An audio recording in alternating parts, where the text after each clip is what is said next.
Hey guys, আজি ভিডিওটো আপোনালোকে পুৰা চাব, কমপ্লিটলি চাব আৰু এই ভিডিওটোত আপোনালোকে নিজৰ লাইফৰ লগত ৰিলেটেড কৰিব পাৰিব যে এনেকুৱা ঘটনা কিজানি আপোনালোকৰ লগতো হৈছে, আপোনালোকে কিজানি কৰিছে আৰু যদি কৰিছে কমেন্ট সেকশনত দিব আৰু সাবস্ক্ৰাইব কৰি দিব। মই মোৰ চেনেল যিমানখিনি চাই মোৰ ভিডিওছ তাৰ ভিতৰত 60% সাবস্ক্ৰাইব নকৰাখিনি চাই 40% সাবস্ক্ৰাইব কৰি থোৱা আছে। সো প্লিজ সাবস্ক্ৰাইব কৰিব আৰু সাপোৰ্ট কৰিব।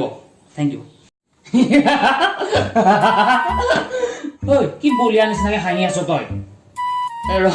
কথা এটা মনত পৰি গ'ল মোৰ, কালি ডাঙৰ কথা এটা হ'ল। কি কথা কচোন ক? তোৰ বৰদলৈ আংকেল মনত আছে নে? বৰদলৈ আংকেল যে বৰদলৈ আংকেল ইয়েছ মনত আছে। কি হৈছিল কচোন ক? তেখেতে কালি মোক কল কৰিছিল, গম পাও নাই? তোক কল কৰিছিল তাত কি ডাঙৰ কথা নাই? এই ৰ আচল কথাটো শুন।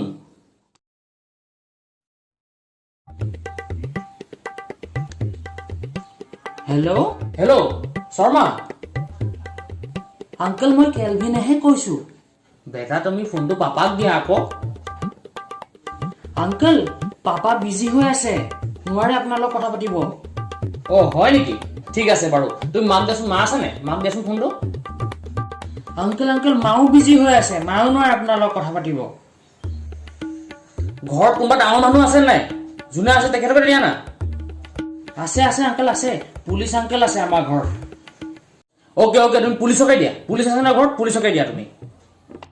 কিন্তু আংকেল পুলিচ আংকেলেও আপোনাৰ লগত কথা পাতিব নোৱাৰে, তেখেতো বিজি। কি মা পাপা পুলিচ তোমাৰ ঘৰত আছে আৰু তিনিজনেই বিজি? কি কৈ আছে কোৱাচোন, কি কৈ আছে তাহাঁতি? মানে তিনিজন একেটা কামতে বিজি হৈ আছে। আজি মই কি কৰিলো গম পাই নাই? মায়ে ভাল পোৱা চবতকে ধুনীয়া ফুল দাইনটো ভাঙি দিলো। এতিয়া মই লুকাই আছো অথনিৰ পৰা, সেইকাৰণে মোক বিচাৰি তেহেঁতি বিজি হৈ আছে।